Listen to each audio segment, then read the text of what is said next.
Graça e paz, Talmidim, a martiologia, a doutrina do pecado. Falamos sobre o pecado original e o pecado atual. Dentro do conceito de pecado original, entendemos que todo homem nasce marcado, estigmatizado pelo pecado original. Ele é pecador por inerência e não tem como evitar que os frutos do pecado no futuro se manifestem nele.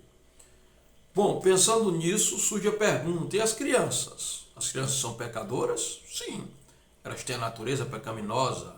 Em iniquidade fui formado em pecado, me concebeu a minha mãe.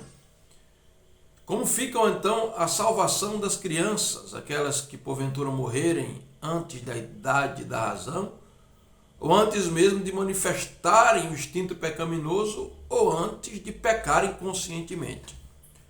Bom, para isso, nós vamos ver Mateus capítulo 18, verso 2, onde está escrito: Jesus, chamando a criança, pôs no meio deles, e disse: em verdade vos digo que se não vos converterdes, não fizerdes como criança, de modo nenhum entrareis no reino de Deus. Portanto, aquele que se tornar humilde como esta criança, este é o maior no reino dos céus. E qualquer que receber em meu nome uma criança, tal como esta, a mim me recebe. No capítulo 19, no versículo 13, diz: trouxeram então algumas crianças para que ele pusessem as mãos e orasse, mas os discípulos repreendiam. Jesus, porém, disse: deixai os pequeninos e não os estorveis de vir a mim, porque dos tais é o reino dos céus. Note aqui, Jesus disse que para entrar no céu eu tenho que me tornar como uma criança. Jesus disse que a criança é semelhante a ele, porque aquele que recebe a criança recebe a ele. E no texto de Mateus 14, Jesus disse que das crianças é o reino dos céus. Então está inegável nesses textos que sim, as crianças, antes de chegarem ao estado da razão e cometerem pecado atual, por causa do pecado original, estão salvas. E aí muitos argumentos se levantarão em favor desta verdade. No calvinismo nós temos a eleição incondicional. Nós não defendemos a eleição incondicional, somos arminianos. Mas a eleição incondicional vai dizer que sim, crianças podem ter sido eleitas incondicionalmente na eternidade por Deus para a salvação. Nós temos também o sacramentalismo. Os sacramentos santificam, então o batismo salvaria a criança. Não acreditamos assim como a Igreja Católica acredita na questão do sacramentalismo. Nós sabemos que o batismo não é para salvar, mas é para o salvo. O que salva é a graça de Deus, a receptividade da salvação pela fé.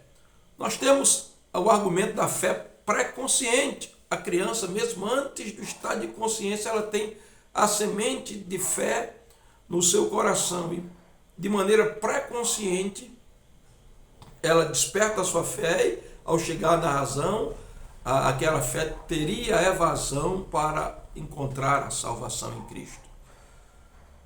Nós temos o argumento da graciosidade específica de Deus para com todos. A graça de Deus é muito rica e a graça de Deus liberada para com todos, de acordo com o que o próprio Jesus falou nos textos que eu li, jamais permitirá que uma criança seja condenada ao inferno, até porque ela não chegou ao estágio do pecado atual, não produziu ainda os frutos da raiz, que é o pecado original.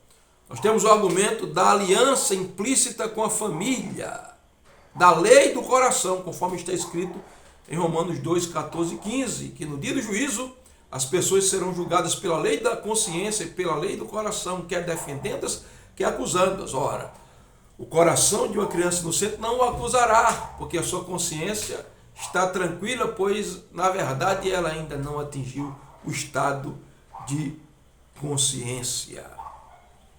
E essa lei do coração, essa aliança implícita com a família da criança, ela tomará o lugar daquela aliança que Deus fez com Adão antes que Adão pecasse. E nós temos o argumento da graça preveniente. Nós, como boaminianos, defendemos a graça preveniente, a graça que salva, a graça de Deus que nos desperta, que desperta a nossa fé, que ativa o gatilho da nossa fé para encontrarmos Jesus, a graça preveniente que vem antes da salvação e oferece expiação aos que não têm idade para prestar contas ainda.